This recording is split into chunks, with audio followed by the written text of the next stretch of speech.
Hi everybody, welcome to my channel. Welcome to ముత్యాలు యాదవ్ ఎనుముల YouTube channel. ఈరోజు మీకు ఒక స్పెషల్ వీడియో మీకోసం చేస్తున్నాను. లాస్ట్ మీరు నిన్నాక మొన్న విషయంలో బిగ్ బాస్ ఎండ్ అయిపోయింది.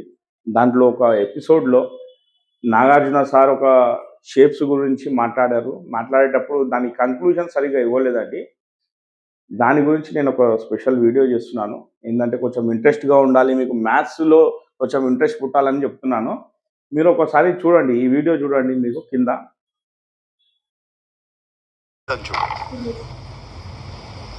దీనికి ఇప్పుడు 4 యాంగిల్స్ ఉన్నాయి. ఇది ట్రయాంగిల్ కాదు.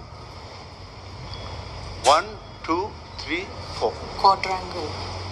4 భుజాలు ఇందులో ఉన్నాయి, కానీ ఇది రెక్టాంగిల్ కాదు. ఎందుకు తెలుసా?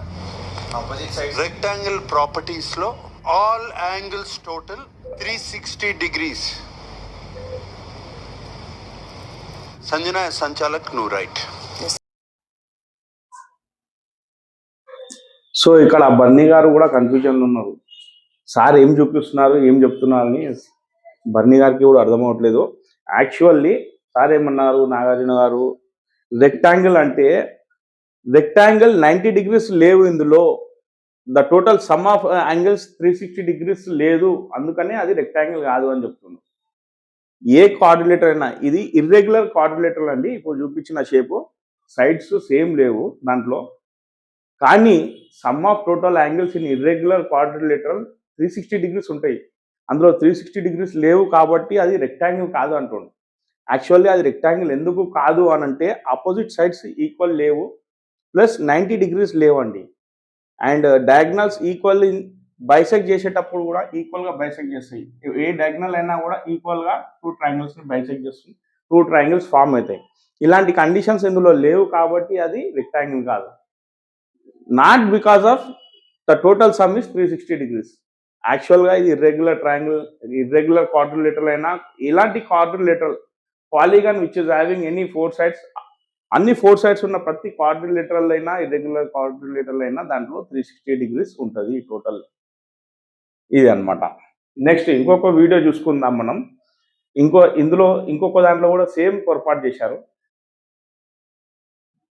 ఇప్పుడు సెకండ్ మిస్టేక్ అండి, సేమ్ బర్నీ గారితో ఒక ట్రయాంగిల్ షేప్ చూపించిండు, అందులో ఒక కర్వ్లీనియర్ ట్రయాంగిల్ చూపించి ఇది ట్రయాంగిల్ అని చెప్తున్నారు. అంటే కొంచెం షేప్ కట్ అయింది, ఇర్రెగ్యులర్గా కట్ అయింది, కానీ అది ట్రయాంగిలే అని అంటున్నారు నాగార్జున గారు.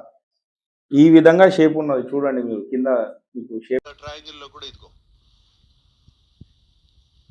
అక్కడ కొంచెం వచ్చింది, but see this angle 3 angles 180 పెట్టాను మీకు, చూసారా? ఇప్పుడు సపోజ్ ఇది ఈక్విలేటరల్ ట్రయాంగిల్ అనుకుందాం. ఈక్విలేటరల్ ట్రయాంగిల్లో ఆల్ యాంగిల్స్ 60 degrees ఉంటాయండి. ఇది 60, ఇది 60. యాక్చువల్గా ఇది ఇలా పోవాలి, ఇలా అయితే 60 degrees అవుతుంది, కానీ అది కొంచెం ఇలా కొంచెం లైన్ ఏదైతే ఉందో 60 degrees దాటి ఇక్కడ వచ్చేసేసింది.